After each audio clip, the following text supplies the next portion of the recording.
शाहबाद के इस चुनाव कार्यालय के शुभारंभ में सबसे पहले मैं काफी लेट हो गया, आपसे हाथ जोड़ के क्षमा प्रार्थना करता हूं। मुझे बताया गया कि मेरे से पहले क्रांति जी,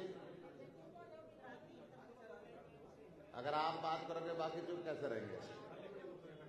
मैं जो कर रहा हूं मेरी बात को अगर आप नहीं समझोगे तो कौन समझेगा?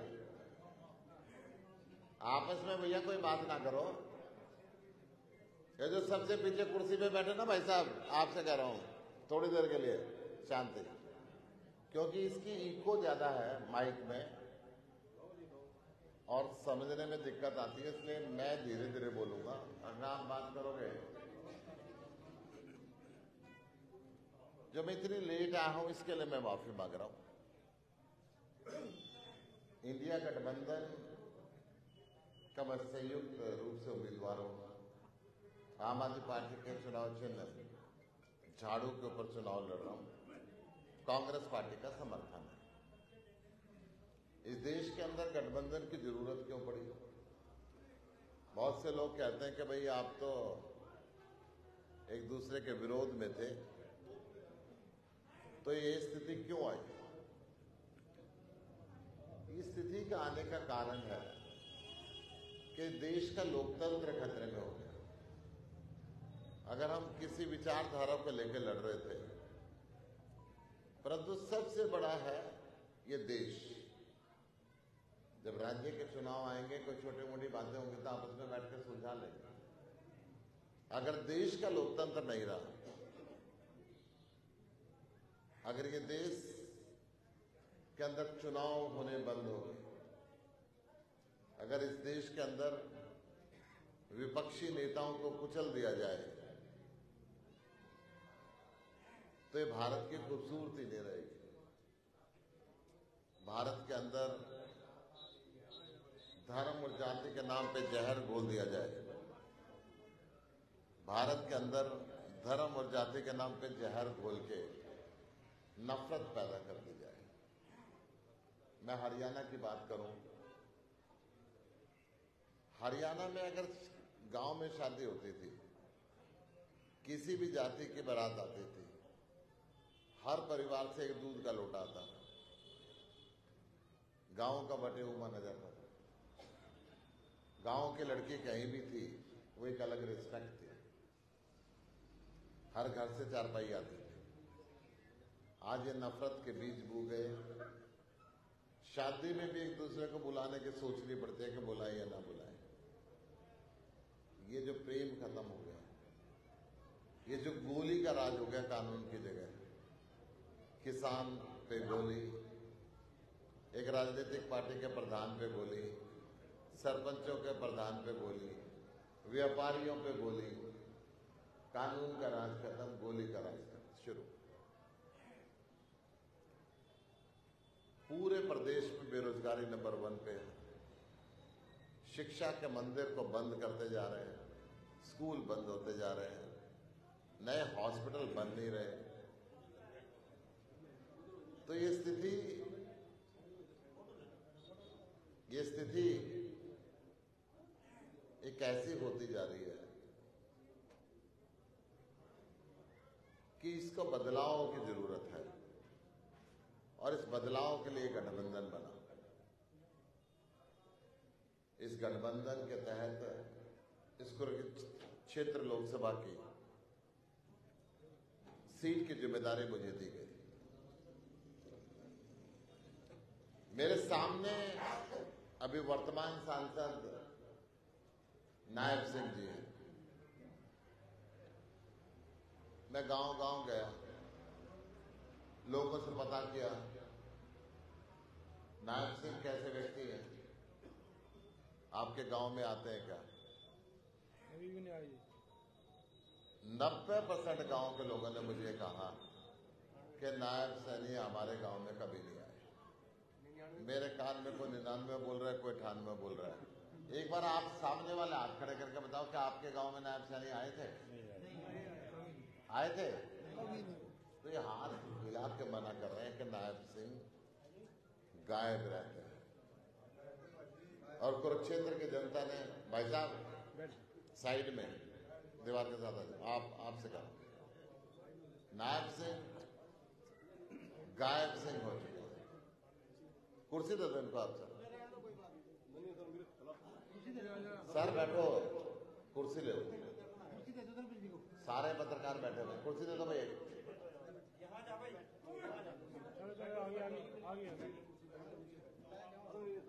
तो ये स्थिति कहीं होगा सर, मेरे को बोलने दो। ये जो स्थिति है, एक सांसद कभी कुरुक्षेत्र का नाम संसद में ना ले, कभी शाहबाद का नाम, लाडवा का नाम, रादौर का नाम, थानेसर, समस्याओं को संसद के अंदर चीख चीख के बोले के समस्याएं हैं, ये ठीक करने पर सांसद आपको ऐसा चाहिए जो 24 घंटे 12 महीने 300 दिन जनता के बीच में रहे, गांव में जाकर अपनी ग्रांट अपने हाथ से बांटे कि ये काम गांव का होना जरूरी है, मेरी ग्रांट इस काम पर लगी। नायब सिंह जी ने ऐसे कोई काम नहीं किया। नायब सिंह जी ने टेलीविजन पे जवाब दिया कि मैं 7-8 दिन तो क्षेत्र में रहता हूं। क्षेत्र की जनता कहती है 7-8 दिन किसके दफ्तर में बैठ के आप ढोकला खाते हो सबको पता है, गांव में नहीं जाते। ये स्थितियां उचित नहीं है। जब मैंने कहा कि अपराध बहुत बढ़ गया है, गोलियां चल रही है,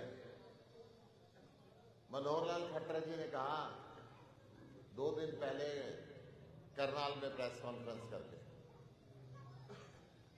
कि मैं सुशील गुप्ता जी के जवाब आंकड़ों के साथ दूंगा। मनोहर लाल जी, मैं आपसे कहना चाहता हूं, आपके पास आंकड़े नहीं है। आप कुरुक्षेत्र में मेरे सामने मैदान के अंदर आ जाओ, कुरुक्षेत्र की जनता जवाब देगी कि कौन सही है कौन गलत। सुशील गुप्ता जिंदाबाद, चौधरी भूपेंद्र सिंह हुड्डा जिंदाबाद। मैं आपको खुला चैलेंज देता हूं, सेमीफाइनल आप कुरुक्षेत्र की धरती से लड़के देख लो और क्षेत्र की जनता आपको बता देगी कि कौन क्या चाहता है। आज किसान के ऊपर आप दुश्मनों की तरह, दुश्मन देश के नागरिकों की तरह व्यवहार कर रहे हो। लाठी गैस के गोले, लाठी चार्ज करा रहे हो, आंसू गैस के गोले चला रहे हो, वाटर कैनन का इस्तेमाल कर रहे हो, पासपोर्ट जब्त करने की बात कर रहे हो, रिवाल्वर का लाइसेंस जब्त करने की बात कर रहे हो, संपत्ति जब्त करने की बात कर रहे हो, बैंक अकाउंट सील करने की बात कर रहे हो, और यहां तक कि शुभकरण नाम के 21 वर्षीय नौजवान को गोली मार के हत्या। एक तरफ आपकी सरकार है जो आपका प्रधानमंत्री भी झूठ बोलता है। 3 साल पहले जब प्रधानमंत्री ने एमएसपी की गारंटी का कानून बनाने की घोषणा की थी और तीनों काले कानून माफी मांग के वापस लिए थे, 3 साल बीत गए, 750 किसानों ने शहादत दी थी। आपने उन किसानों के शहादत को तो शोक प्रस्ताव पारित नहीं किया, परंतु किसानों पे गाड़ी चढ़ाने वाले टैनी मंत्री को दोबारा से संसद में जाने के लिए टिकट दे। ये देश और प्रदेश की जनता पूछना चाहती है, आप इस तरीके से क्यों किसानों से बदला ले रहे हो? आप प्रधानमंत्री के पद पे बैठे, आपने वायदा किया था तो निभाना चाहिए एमएसपी के गारंटी के कानून का। और किसान हरियाणा से तो कुछ नहीं मांग रहे, किसान केंद्र सरकार के पास जाना चाहते हैं कि आप एमएसपी के गारंटी के वायदे को पूरा करो। और खट्टर साहब रोक रहे हैं, एक तरफ खट्टर साहब रोक रहे हैं, दूसरी तरफ पंजाब सरकार है, जिस शुभकरण को गोली लगी थी उसको शहीद का दर्जा दिया, 1 करोड़ रुपए सम्मान राशि दी, उसकी बहन को सरकारी नौकरी दी।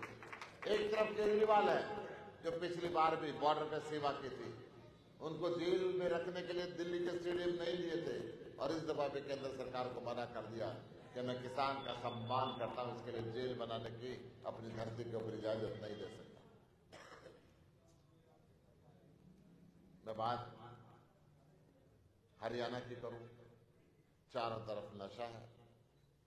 गांव के एकांत स्थानों पे सिरिंज पड़ी हुई मिलती है। क्यों? क्योंकि नौकरी नहीं मिलती।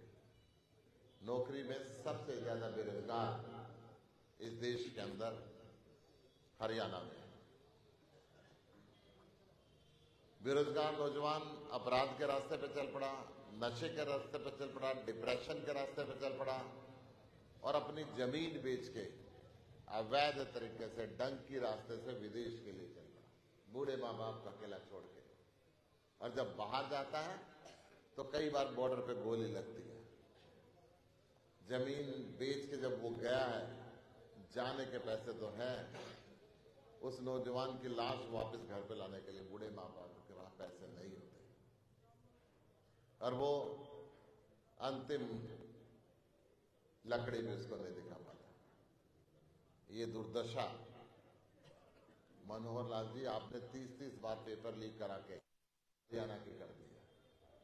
2 लाख सैंक्शन पदों का आप भरते नहीं है।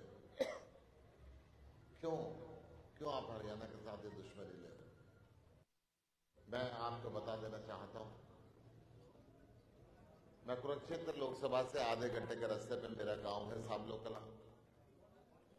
मैं पूर्व में सांसद रहा, बहुत ही सादगी का जीवन जीता हूं। 200 सामाजिक काम करता हूं, शिक्षा से संबंधित काम, चिकित्सा से संबंधित काम करता हूं। कुरुक्षेत्र के अंदर ज्ञान मंदिर ट्रस्ट है। ज्ञान मंदिर बन रहा है 18 मंजिल का, आपने देखा होगा सरोवर के तट पे। मैं उसका चेयरमैन हूं। वहां पे अंशेतर ट्रस्ट धर्मशाला है 200 कमरे की, मैं उसका चेयरमैन हूं। बिरला जी से 2 एकड़ जमीन हमने हॉस्पिटल, धर्मार्थ हॉस्पिटल बनाने के लिए खरीदी है, मैं उसका चेयरमैन हूं। दिल्ली और हरियाणा के अंदर Maharaja Agrasen hospital charitable trust के माध्यम से हम 2000 व्यक्ति मिलकर 650 बिस्तर का हॉस्पिटल पंजाबबाग में, 100 बेड का द्वारका में और 700 बेड का बहादुरगढ़ के अंदर चला रहे हैं।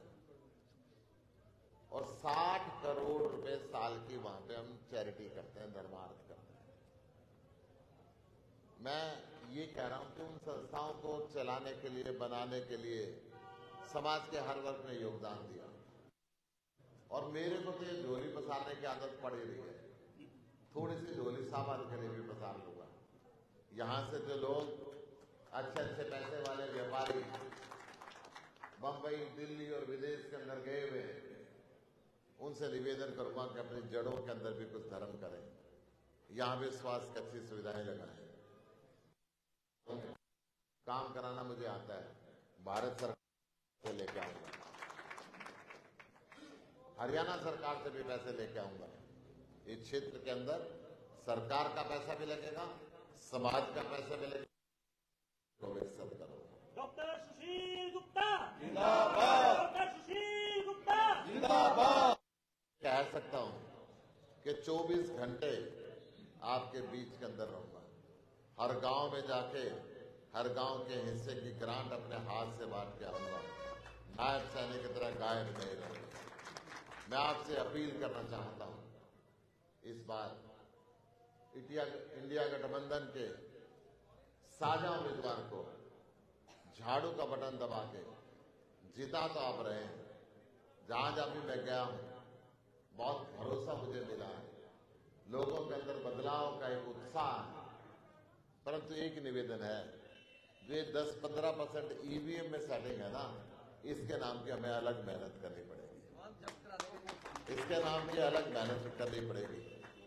इतनी वोट लेनी पड़ेगी कि सारी सेटिंग फेल हो जाए। तो एक बार हाथ खड़े करके बताओ, करोगे? जोरदार तालियां आप सबके नाम की। एक बार मैं आप सबका आभार व्यक्त करता हूं, दोबारा माफी मांगता हूं कि मैं लेटा। जय हिंद, जय भारत।